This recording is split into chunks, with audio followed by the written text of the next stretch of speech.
Discussion کریں گے. ہمارے ساتھ موجود ہیں استحکام پاکستان پارٹی کے سینئر رہنما ہیں خرم روکڑی صاحب. کسی تعارف کے محتاج نہیں ہے, major retired Khurram Rokri. Thank you so very much Khurram صاحب آپ کی قیمتی وقت کے لیے. خرم صاحب, ملک کا سیاسی ماحول, پہلے ہم ڈسکشن یہاں سے شروع کرتے ہیں. کیا آپ سمجھتے ہیں اس وقت جو سیاسی ماحول ہے وہ ملک کے مستقبل کے لیے, لانگ ٹرم کے لیے سازگار ہے؟ اور اگر آپ سمجھتے ہیں اس کا نقصان بہت زیادہ ہے تو what is to be done to make this situation better Khurram صاحب؟ سب سازگار کو بنانا پڑے گا, اور ماحول جو ہے اس کی بنیاد ٹھیک ہونی چاہیے. یعنی ہماری جو سیاست ہے اس میں ایک پولیٹیکل ایکسیلنس ایک ٹرم ہے, اس کا فقدان ہے. اور ہماری جو پالیٹکس ہے ابھی تک وہ اس طریقے سے, جسے آپ پالش پالیٹکس کہیں گے, ہم نے اس طرف جو سفر ہے وہ پراپرلی شروع نہیں کیا.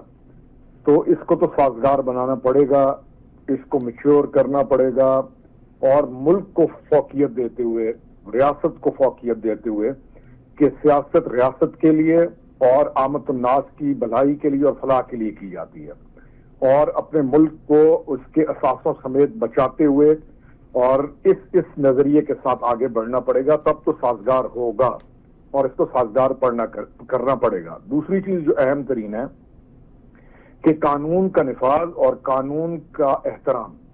یعنی سیاست, ریاست اور قانون کا احترام کے بغیر تو چل نہیں سکتی. تو ہمیں اس طرف چلنا پڑے گا, ہمیں اپنی سیاست کو سازگار بنانا پڑے گا, اور جرم کو جرم اور قانون کے نفاذ کو لازم جب کریں گے تو پھر سیاست آسان ہو جائے گی. جی سر, آج کے دن ہماری قوم بھی یہ سوال پوچھ رہی ہے, میڈیا کی طرف بھی دیکھ رہی ہے, سوشل میڈیا پر بھی ڈسکس ہو رہا ہے, مس انفارمیشن, ڈس انفارمیشن, نیریٹیوز کی جنگ کافی وقت سے چل رہی ہے. ویسے تو یہ جس کی وجہ سے ٹویٹر کو بھی بین کیا گیا, لیکن فار ایگزامپل سر آپ جانتے ہیں کہ پی ٹی آئی نے یہ رات سے نیریٹیو بلڈ کیا ہوا ہے کہ شہادتیں ہوئی ہیں, ہمارے کارکن مارے گئے ہیں. انفیکٹ پاکستان کے لیڈنگ چینلز کو بھی اگر آپ صبح مارننگ شوز دیکھ رہے ہوتے تو وہ بھی یہی رپورٹ کر رہے تھے کہ ہاں اموات ہوئی ہیں, 2-4 اموات ہوئی ہیں, کافی لوگ زخمی ہیں.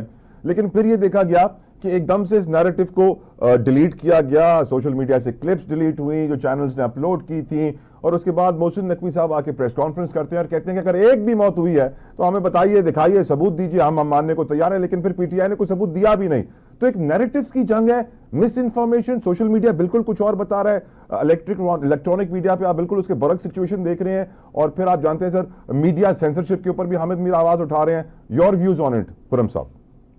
سر دیکھیں, اس سلسلے کو تھوڑا پیچھے لے جائیں. Okay sir. اور اس پارٹی کی بنیاد ہی اسی پر رہی, اور انہوں نے اسی طرح نیریٹو ڈیولپ کیے. جب ایک چیز میں وہ فیل ہوئے تو فوراً اس کے نیا نیریٹو ڈیولپ کیا, اور ہوتا یہ تھا کہ حکومت یا ان کا کاؤنٹر نیریٹو کرنے والے ایک ڈیفینسو موڈ میں آ جاتے تھے جہاں پر گڑبڑ ہوتی تھی.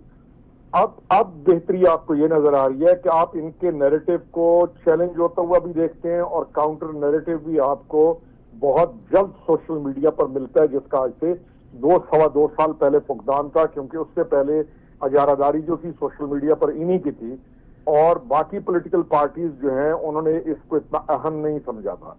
اب جو والنٹیئرز ہیں اور پولیٹیکل پارٹیز کے باقی کارکن ہیں انہوں نے بھی اس کو اہم سمجھتے ہوئے اس طرف مکمل زور لگایا, تو اب کاؤنٹر نیریٹو آ جاتا ہے. اب یہی مثال ایک ہے کہ کل انہوں نے امریکہ سے ان کا پہلے یہ نیریٹو ڈیولپ ہونا شروع ہوا, ان کے جو اوورسیز ہینڈلرز ہیں اور جو ان کے ہینڈل ہیں, انہوں نے کہ جی 100, پھر کسی نے کہا 200, آج تو کسی کھوسا صاحب ہیں ان کے, انہوں نے کہا 300.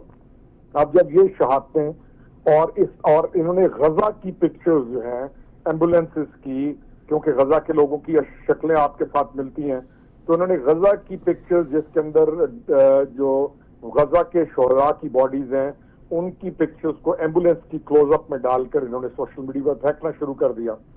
اب کل جب یہ احتجاج ہو رہا تھا تو کل رات تک جب یہ احتجاج ان کا ختم ہوا, ان کے ہر بندے کے ہاتھ میں موبائل بھی تھا, سیلولر فون اور انٹرنیٹ بھی کام کر رہا تھا. آپ ان کے کسی ایک جگہ پر کسی ایک, اللہ تعالیٰ معاف کرے, ڈیڈ باڈی کو آئیڈینٹیفائی کر دیں اور دکھا دیں تو تب بھی بات مان لی جائے. دوسری سب سے پہلے شہادتیں ہوئی رینجرز کی, پولیس کی, اور پولیس کے بہت سارے نوجوان زخمی ہوئے. اب یہ نہیں ہو سکتا کہ ایک بہت بڑا جتھا حملہ کر رہا ہو تو کوئی ایک کیجویلٹی نہ ہو، ایک دو کیجویلٹی. اب میں بالکل نیوٹرل ہو کے بیٹھوں تو میں بھی مانوں گا کہ جو جتھا سیکورٹی فورسز کے 8-9 بندوں کو شہید کر سکتا ہے تو اس میں کوئی گر بھی سکتا ہے، کیا ہوگا؟ تو میں بھی ویور دوں گا ایک بالکل نیوٹرل ہو کے کہ 4-5 کیجویلٹیز اس طرف سے بھی ہو گئی ہوں گی. لیکن جو بھی شہید ہوتا ہے اس کے رشتہ دار ہیں، جو بھی اس میں جو ہے مارا جائے اس کے رشتہ دار ہیں، اس کی فیملی ہے، اس کا پورا ایک ہم کوئی ایسے ملک میں تو نہیں ہے جہاں پہ کہ ایک آدمی کو پہچاننے والا ہی کوئی شخص نہیں. ہر آدمی کی بیک گراؤنڈ ہے، چاہے وہ غریب ہے چاہے امیر ہے، اس کا قوم ہے، قبیلہ ہے. تو انہوں نے نیریٹو ڈیولپ کیا، لیکن اپنے اس نیریٹو کو اب یہ ثابت نہیں کر پا سک رہے کیونکہ کاؤنٹر نیریٹو موجود ہے. پہلے ان کا نیریٹو اس لیے بکتا تھا کیونکہ اس کا کاؤنٹر نہیں کیا جاتا تھا. تو یہ ایک ایسا جھوٹ ہے اور ایک ایسی غلط چیز یہ کر رہے ہیں.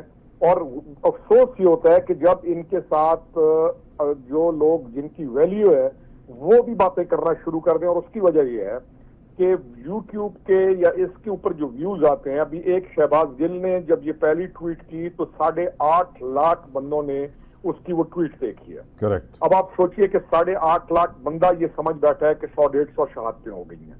اب سوچئے کہ اس نے وہاں بیٹھ کر اس فساد کو کیسے پھیلا دیا. اب اس کاؤنٹر نیریٹو تو ہم دیتے رہیں گے، لیکن کیا کاؤنٹر نیریٹو ہی علاج ہے اس کا؟ نہیں. اس کا علاج پوری ایک پالیسی ہے. قانون تو بن جاتے ہیں، قانون موجود بھی ہیں، لیکن امپلیمنٹیشن ان قانونوں کی وہ کون کرے گا یہ سب سے اہم ہے. قانون موجود ہیں، ادارے موجود ہیں، ہمیں ضرورت ہے ان کی امپلیمنٹیشن کی اور ایک ملک گیر تحریک کی بھی، جس کے اندر لوگوں کو سمجھایا جائے، بتایا جائے کہ جھوٹ کو جھوٹ سمجھا جائے، سچ کو کیسے آپ ویریفائی کریں گے، تحقیق کیسے کریں گے، اور سنی سنائی بات کو آگے پھیلانے والا.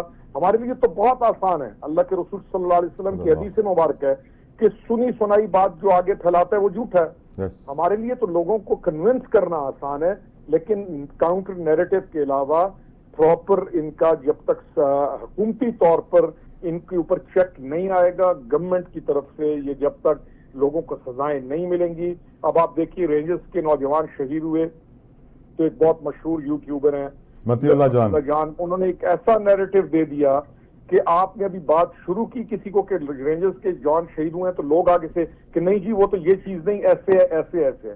تو 2 دن بعد جا کے پتا چلا لوگوں کو کہ نہیں وہ تو متی اللہ جان صاحب نے غلط بات بتا دی. ان کے چینلز والے بھی، ان کے دوست صحافیوں نے بھی ان کو سمجھایا، لیکن اس 2 دن تک کیا ڈیمیج ہو گیا اس کا کون پوچھے گا. تو اس چیز کے اوپر فکر بھی ہونی چاہیے اور یہ بہت ہی اس دور کا تشویشناک ہے. آپ دیکھیں یو کے اندر اسی طریقے سے فیک انفارمیشن جو ہے ڈس انفارمیشن کی بنیاد پر فساد کھڑے ہو گئے. اور سر اس کا سسپیکٹ پاکستان سے گرفتار ہوا تھا سر، وہ پاکستان سے بیٹھ کے بتایا گیا کہ وہ وہاں پہ فساد پیدا کر رہا تھا برطانیہ میں، لاہور میں وہ بندہ بیٹھا ہوا تھا اور وہ یہ کام کر رہا تھا. تو یہ ایشو تمام ممالک کو ہے، ایون امریکہ کو یہ ایشو چل رہا ہے، لیکن اس کا سد باب وہ ساتھ ساتھ کر رہے ہیں. ان کی کورٹس جو ہیں ان کے اوپر بہت اسٹرکٹ ہیں، سزائیں دے رہی ہیں. ہمارے پاس سزا اور جزا کیونکہ نہیں ہے، اس لیے ہم کاؤنٹر نیریٹو پر یا موٹیویشن کی طرف ہیں، جبکہ ضرورت ہے سزا اور جزا کی.